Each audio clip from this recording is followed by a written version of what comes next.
I guess since he brought it up, we might as well start with the hip and all of your hip issues that you've been having. So, how's it feeling? Absolutely miserable. It's not sick at all, but you know what? We're doing our best. So, you had surgery on it, but before you had surgery, do you kind of want to explain why you even had surgery? Like, what's going on? Yeah. So continuing on, like in my life, I've had so many different injuries, and a lot of them came to crashing. And this time I didn't crash. So I had this thing inside my hip. So where the top of the femur sits inside the socket, there's a thing called a cam lesion. And essentially your hip is supposed to be nice and smooth. The ball is supposed to be nice and smooth, but I have this knuckle right here. So essentially there's a thing called a labrum and it sits on top and it's supposed to be like a bearing or a bushing between the two bones, essentially the hip socket and the actual top of the femur.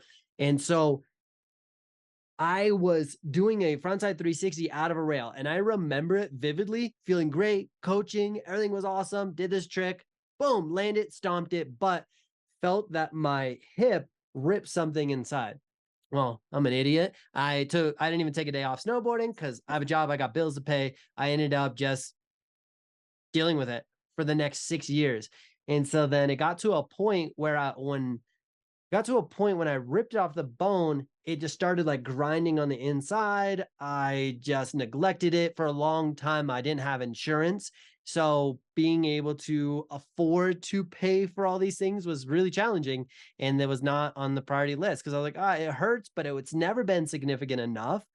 And then 2021, I was hitting a rail, very mellow rail, and it was probably about this high off the ground, super dumb. And I slipped out and fell because the rail was sticky. And the way my board hit the ground, it had the same impact that it happened before, where I ripped the cartilage or the labrum again. And so now it's ripped 50% off the bone. So it's ripped from the 10 o'clock all the way to 2 o'clock and just ripped off the bone. Again, I didn't take any time off for snowboarding. My legs all busted. I literally fell and I'm like in the fetal position for like an hour, just sitting next to this rail, completely hurt, completely upset, just not stoked, thinking my life's over. Oh, I'm an idiot. So I ended up not calling ski patrol because I don't do that. And I I don't snowboarded do that either. down, and it took me a long time to snowboard down. And then where I park in a cool little parking spot. So I'm about 50 feet from my car. And it probably took me 40 minutes to walk to my car because I'm just like in so much pain, absolutely miserable. And then it's so funny because last time we talked about the same exact thing. I was With your back. hungry. Well, yeah, with my back, I got hungry. Yep. So then I went and got food, and it took me forever to go get food and blah, blah. And I was just like in a lot of pain. Well, then the next day, I have a job to do. I coach full time. I have athletes that depend on me. So I didn't miss a single day of snowboarding, hobbled my way to the chairlift, and then spent the next 3 months just sitting at the top of the park, coaching. Athletes would hike the jump, and I would just hang out. And then eventually I was like, and big shout out to those that have helped out. I had to start a little Kickstarter, no, So GoFundMe to help funny. me pay for an MRI and got an MRI. And they're like, yeah, dude, this thing's destroyed. You need surgery. I was like, yeah. Yeah, you're literally dumb. That's probably the dumbest thing you could have done because you made it so much worse. Oh, yeah. Oh, yeah. Oh, yeah. And that's just one of those things where I don't feel that the pain was significant enough to justify going to get it checked out. And then it just hurt and hurt and hurt and hurt. So, not having insurance makes things pretty rough where it's thousands of dollars to get checked out, or I have to get the surgery and blah, blah. It's just not really a viable option. And for those that are in the full time industry of snowboarding, it's really challenging to make ends meet living up in a ski resort or a ski resort town or mountain town. It's just really challenging. You got to have multiple jobs. You got to be on the grind to even survive, let alone have extra income. And that's kind of a tangent, so to speak, but it's been, it's a big factor in all of that is just being able to afford proper medical care is not easy. That goes on Yeah. to another subject we should talk about later that I'm really excited about that has a big emotional connection. I'm starting a foundation and I'm really pushing some energy into it, but we should keep going to the hip. And then obviously you got to stay tuned. We'll talk about this foundation that I'm really excited about helping other snowboarders and skiers. That's super sick. Yeah, I definitely want to talk about that. But yeah, with your hip, I mean, a torn labrum, honestly, when you first told me about that, I didn't even know what it was, which I mean, bad on me. I should know what that is. But most of my stuff that I have knowledge on is more muscles. And so the interior of your hip, that's wild because it's not something that one, things like that don't heal easily, which is definitely why you needed surgery because like tendons, ligaments, those kinds of things, like they don't get a lot of blood flow. So the healing process is insane, especially if you're still using it and doing an impact sport like snowboarding. I don't know what you're talking about. So you eventually did save up enough money to get surgery then, and you've been snowboarding. This was your first season snowboarding post surgery, right? Yeah, so ended up getting surgery August 15th of 2022, and they had estimated that I would be off my snowboard for between 6 to 8 months. So I just was like, accept the fact that I'm not going to snowboard at all this winter. I might be coming back at that time would put me at about March coming back time. And then I was just 100% committed to coming back to snowboarding as soon as possible, within reason, of course.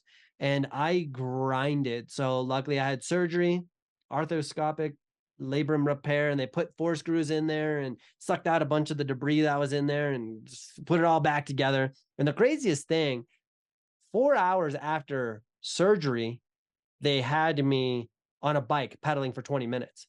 Granted, I was being assisted, they helped me. And a lot of their thought process was let's get the body to move and groove to minimize the scar tissue development. And I was all on board. And I had a nerve block.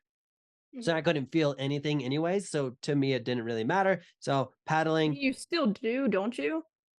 a You nerve can't block. feel anything? I thought you said that you can't Oh, feel anything.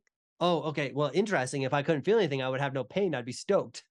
But that's not the case. So on the side of my leg where the IT band is, for about 6 inches wide and about probably 15 inches long, my whole leg on the outside, like the skin is completely numb. I can't feel anything. I had a one day where I was snowboarding and I had like a needle or something in my pocket. No, it was a safety pin because I was holding my pocket together. And the safety pin was stabbing my leg, and I didn't realize it until it was actually like bleeding. And I was like, oh, that's weird. So, more of the story is like, I got right into surgery, got right into physical therapy twice a day, 7 a.m. and 3 p.m. every day, twice a day for the first 25 days, and just grinded. And then after that, I was on PT once a day plus pool PT. So I could do a lot of full range of motion movement Yeah, without impact. yeah. And I was grinding, working so hard to just recover and move and recover. And I was making such big gains. Like every day was like a big deal. Mhm. And that was super cool just to see that progress. And then by October 30th, I went snowboarding.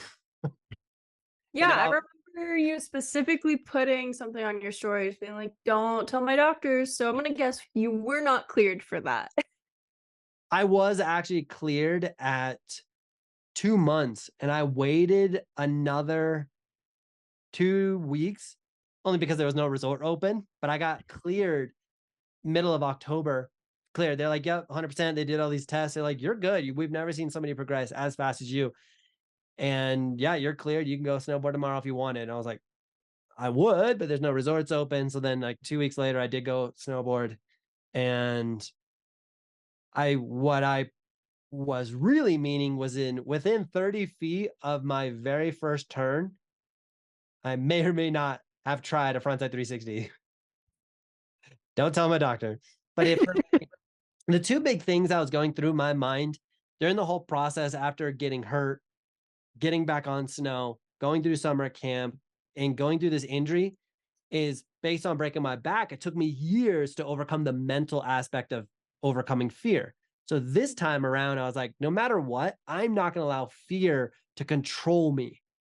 That Yeah. was the intent. That was the goal. So even when I had my injury this season before and I took that fall, as I discussed earlier, I really made it a big effort that I was not going to necessarily avoid stuff or build a mental block because I'm scared. So that was a big mission. So my goal going into that season was let's just try something. The doctor said I was clear. The doctor said I'm not going to do anything worse. There's no way I can tear it. Everything's good. Let me do a 360 to overcome the fear, to know that it's not a big deal. But the Mhm. second thing was, I need to evaluate my body so that I can either determine I need to take more time off, or I need to go back into the gym and specifically work on these exact movements that I'm feeling on the slope and try to mimic them in the gym. And so, yeah, I did a 360 and it really highlighted the fact that retraction movements were a bit painful. Cool. Go back to the grind of the gym and just focus on that. Now it's like a big, that was my mindset. Now, is it the most smart mindset? I don't know. But we're here. I mean, as long as you're cleared, I don't think that it wasn't a smart decision. It does suck that you still deal with like retracting pain.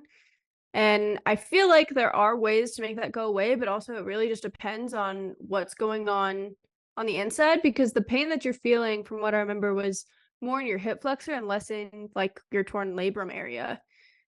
So to me, that almost sounds like overuse of your hip flexor, or you're just relying on something and not using something else. But it's hard to say because it also could be like scar tissue, or it could be like something else that would have to be taken out surgically, which is obviously not the goal.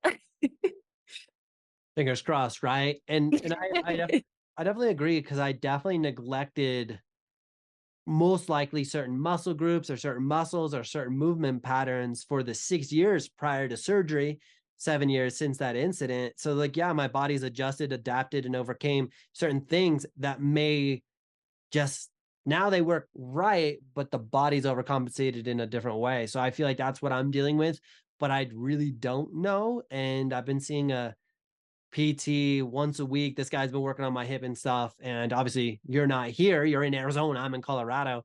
But I've been seeing this guy named Josh. He's been super awesome and trying to help facilitate just loosening stuff up, trying to get things to fire, to get things rocking and rolling. Because my goal this winter is to snowboard 200 days in a year, 200 days in a row.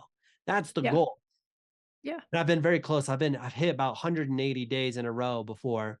And so I really want to do that while I'm still young enough to do that. But at the same time, I got a busted hip, so I don't know if I'm gonna be able to do it anyways. And the rest of the video is going to be linked down below. We have over an hour and a half of this podcast and 2 hours for the episode before. So go ahead and check that out down below.